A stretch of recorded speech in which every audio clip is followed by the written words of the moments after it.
खुर्रम दस्तगीर साहब, लेकिन अब अगर आप उनकी गुफ्तगू सुने या उनके बयानात सुने मुज़ाकरात के हवाले से, वो तो दो चीज़ें वाज़ेह हैं। एक तो माइनस इमरान खान मुज़ाकरात किसी सूरत नहीं होंगे, कैदियों की रिहाई, और वो चाहते हैं कि मुल्क में असर नो इंतखाबात हों। क्या आप समझते हैं कि मुल्क में जो दोबारा इंतखाबात हैं वो मुमकिन हैं? हुकूमत इस पोजीशन में है कि मुल्क एक दफ़ा फिर दोबारा इंतखाबात की तरफ जा सके? जी गुरबानी साहब, वज़ीरिस्तान के बहुत ही खौफनाक वाक़ये के अलावा, और वज़ीरिस्तान अब मैं याद करा दूं खैबर पख्तूनख्वा का हिस्सा है, जहां तहरीक इंतशार की हुकूमत को अब आज 12वां साल जो है वो शुरू है। उसके अलावा पूरा मुल्क पुरअमन है, पाकिस्तान के तमाम मुआशी इशारे मुस्बत हैं, पाकिस्तान के बड़े शहर जो हैं उनमें अमन है और कारोबार चल रहा है। अवाम को जरूर महंगाई की परेशानी है।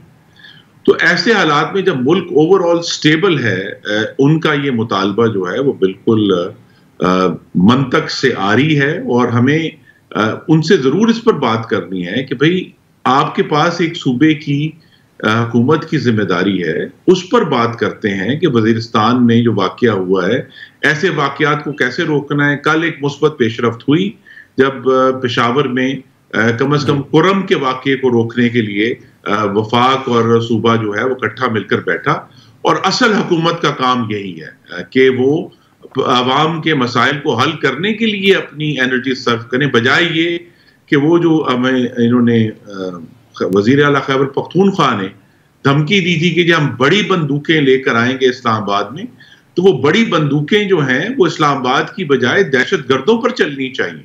वो बड़ी बंदूकें फिरका वारियत फैलाने वालों पर चलनी चाहिए, वो पाकिस्तान के दुश्मनों पर नहीं चलनी चाहिए, वो पाकिस्तान की हुकूमत पर नहीं चलनी चाहिए। तो लिहाजा उनके मुतालबात अपनी जगह पर होंगे, हम संजीदगी से उनके साथ और खुले दिल के साथ बात करेंगे, लेकिन फोकस ये नहीं है कि इंतखाबात कब होने हैं। नहीं, फोकस ये है कि किस तरह हम मिलकर इस मुल्क को वो इस्तेहकाम दे सकते हैं जिसके जरिए पाकिस्तान में रहने वालों की मुआशी जिंदगी बेहतर हो सके। ठीक है। खुर्रम दस्तगीर साहब, एक आखिरी सवाल होगा। आपके सामने है कि 2013 के जब इलेक्शन हुए थे तो जरदारी साहब ने आरओ इलेक्शन करार दिया था। 2018 के इंतखाबात में आरटीएस जो है वो बैठ गया, इस हवाले से बात हुई।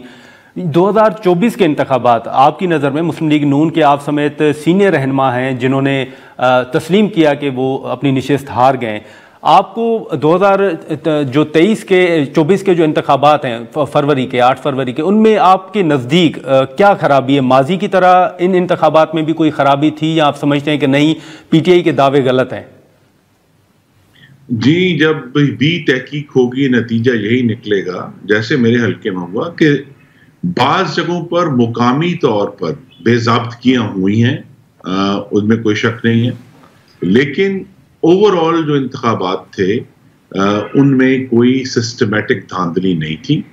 वरना ये नहीं हो सकता कि खैबर पख्तूनख्वा के इंतखाबात ठीक हों और बाकी तीनों सूबों में इंतखाबात ठीक नहीं हुए, या सिंध के इंतखाबात ठीक थे, एक जमात वहां जीती है तो बाकी कहेंगे बाकी खराब थे, या हम कहेंगे जी नहीं जी पंजाब में इंतखाबात ठीक थे बाकी जगह खराब थे। तो ये नहीं हो सकता। तो लिहाजा इसको हमें एक लोकल सतह पर देखना है। बेज़ाब्तगियां इसमें कोई शक नहीं कि हुई हैं, और बाज़ जगहों पर बहुत संगीन बेज़ाब्तगियां हुई हैं, लेकिन उनका ये जो नारा है, जबकि वो खुद एक सूबे में हुकूमत बनाकर बैठे हुए हैं, कि जहां उनको वोट मिल गए हैं वो दुरुस्त हैं, 31% उनको ओवरऑल वोट मिले हैं, तो जिन लोगों को 69% वोट मिले हैं उनके खिलाफ वो वोट दुरुस्त नहीं है। और यही बुनियादी बात है गुरबानी साहब मुज़ाकरात में, कि जब हम बैठेंगे तो जहां हम तहरीक इंसाफ के 31% वोटों को तस्लीम करते हैं, उनको फिर वो 69% वोट जो उनके खिलाफ पड़े उनको भी तस्लीम करना होगा। वही बुनियाद बनती है आपस में एहतराम की, और आप बातचीत को आगे लेकर चलने की।